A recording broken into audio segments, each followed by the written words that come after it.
Hey there, folks. Welcome to Spectrum Pulse. We talk about music, movies, art, and culture. And there are some cultural narratives surrounding certain genres of music, like hardcore punk, that I would like to think that this series has at least taken a small step in helping demystify. And today, we're going to be talking about one of the more complicated ones: homosexuality in hardcore punk. Because just within the classic albums that I've covered so far on Resonators, we have heard gay slurs. And while the majority of the artists seem to regret them now, it was just as important to understand that this was the early 1980s. It was Reagan's America, hypermasculinity was in, and hardcore punk was still very much a boys' club when it came to the artist. And even though we're talking about a genre that trended left, I wasn't remotely surprised to see those slurs pop up among young guys who can be as blunt and edgy as possible. But that did not mean that there weren't gay artists in hardcore punk. And while I wasn't originally hoping for this album to top the poll for this month on Patreon, given that it's Pride Month, I'm kind of happy coincidentally that it did. That's right, folks, it's time we talk about one of the foundational albums in queercore, hardcore punk that tried to take a stridently progressive angle when it came to sexuality and gender, and bringing with it as much fury as any of their more conventionally oriented counterparts. Hailing from Austin, Texas of all places, and well known for a drunken live show and their prominent socialist bent, and again, this is 1983, that matters. A band in Austin started as a joke by their openly gay frontman Gary Lloyd until singles and records proved otherwise. Today, we're going to be talking about the Dicks and their full-length debut album, Kill from the Heart,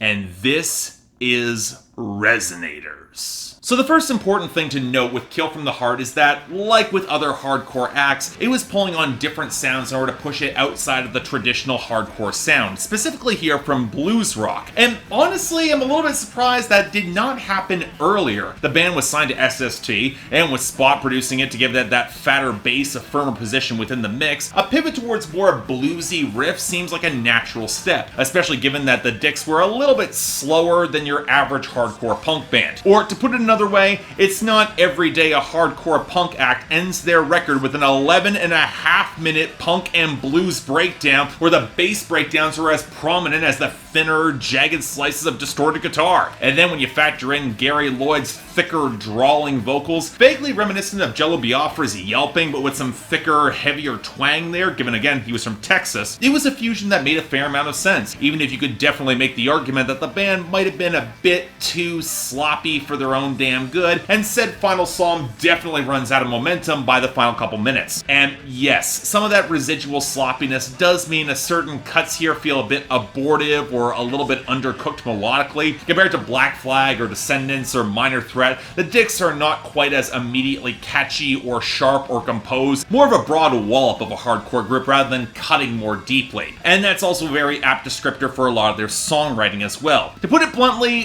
while the Dicks claim to be pretty far to the left, we're not talking anything close to the anarcho-punk scene in the UK of the early 80s, like Crass, the Subhumans, or early Chumbawamba. More broad anti-establishment shots, the sort of openly violent language that didn't really care all that much who got caught in the crossfire. The police are often by far the biggest target, and often directly equated with the Klan in the American South in the early 80s. That's not unfeasible. And they also go plenty at Nazis, but then you get songs like Bourgeois Fascist Pig and Rich Daddy, and they are about exactly what you think they are, with a lot of murderous intent, both coming in the titles and in the songs themselves. And songs like Right Wing, White Ring, they're calling out the common people who cries if their kids die in foreign wars, highlighting people to be aware of the consequences.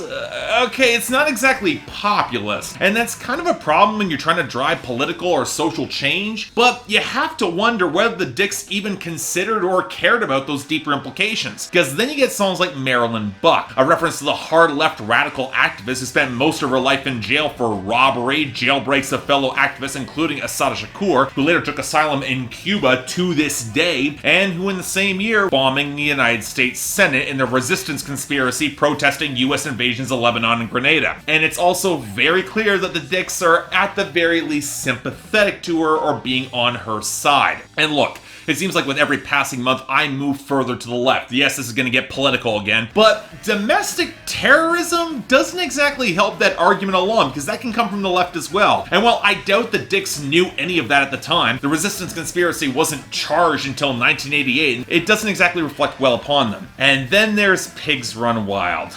And yes, I get what it's trying to do in calling attention to police brutality towards the black community and the open dehumanization of what many perceived as a war and a coming far-left revolution, but when the dicks are using the N-word with the hard R in order to place themselves as stand-ins for that position against a more pronounced blues edge, look, even in 1983, in Texas, that was probably not that okay. Now, what threw me off guard was how little actual queer content there is on Kill from the Heart, and yet there's also a part of me kind of glad for that, because while we get subtext on songs like Rich Daddy, the more explicit example is Little Boy's Feet. And again, I get this is 1983. In Texas, in hardcore punk, and that Gary Lloyd is trying to shock and provoke you in the audience, but shouting about how turned on you are by the feet of teenage boys doesn't exactly age well or look good for the LGBTQ community 35 years later. Now granted, given how the Dicks write songs, I'm not sure I'd want to hear them address something like the growing AIDS epidemic, which yes, was very much a thing in 1983, but the fact that I can make the statement highlights the biggest problem with Kill from the Heart as a whole. As much passion and intensity and fear as they might provoke and that you get, it's formless, and once you get past the blunt provocation, it doesn't really cut nearly as deeply. Yeah, there are some really good cuts here. Rich Daddy plays into a borderline country melody with a really great hook. The fuzzy blues stomp of No Nazi's Friend connects really well, as do the grinding riffs on the title track. They actually do a pretty decent hardcore cover of Jimi Hendrix's Purple Haze, and even despite some really uncomfortable racial politics, Pigs Run Wild is still catchy as all hell. But later on the track list, you get Anti-Klan Part 2, which is very much like the first part that opens up the album, but with a sloppier, more acoustic arrangement that's just nowhere near as strong. And some of this might just be the band kind of misunderstanding their strengths. Gary Floyd might be one hell of a frontman, but Glenn Taylor and Buff Parrott, they're the hidden stars of this group, trading guitar and bass, and Spot's production does wonders in order to highlight it. And for as much as the Dicks Can't Swim, the outro of the album meanders a little bit, it makes you wonder if the band played to a tighter, more groove-driven vibe, they could have been more successful or had more longevity. But digging deeper into how the band described their composition process meant that added level of focus and insight probably wasn't on the table. You get the impression that a lot of these songs weren't really thought through all that much. Hell, the band mostly left hardcore altogether by their second album, These People, which leaned even harder into blues and also got a lot more political. Yeah, even more than this, and they did so by mostly swapping out the majority of their lineup. But as a whole,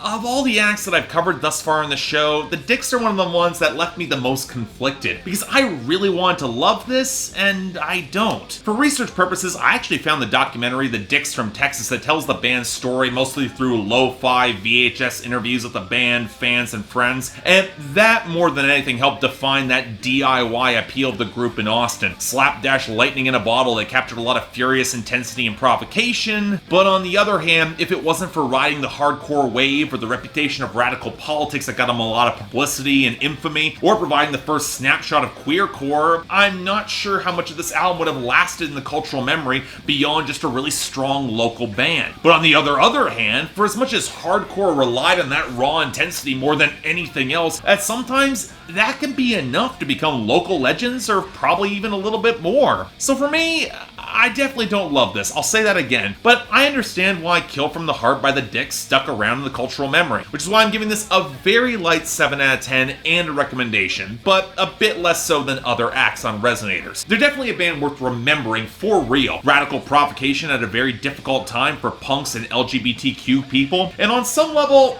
you gotta respect that, even if you don't quite love the finished product. But as it is, it's still pretty solid. Check it out. So yeah, thanks a lot for watching. If you'd like to like and subscribe, I'd be more than grateful. I can imagine this episode may have gone off in some weirder territory. This is the album that probably left me the most conflicted coming out of Resonators, but hey, it's out there. Check it out. You want to buy it, links down there below. And I got the poll up there. I'm curious where you guys fall in, especially if you're more on the LGBTQ side of the spectrum, and this album might be more formative if you're more of a punk in that lane. I'm curious where you guys fall on this, or whether or not this album is as fondly remembered by that community. Beyond that, anything else I might be able to do to improve my presentation, I'm all ears. If you guys want to get involved in my scheduling process, link to my Patreon is right over there, where 3 times a week you guys get to vote on my schedule, and once a week for the higher tier contributors, you guys get to add albums, movies, or even the top 10 list to that schedule. More details right there. If you want to see my schedule, it's on my Instagram, link below. But until then, I'm Mark, you're watching Spectrum Pulse and Resonators, and I'll see you next time.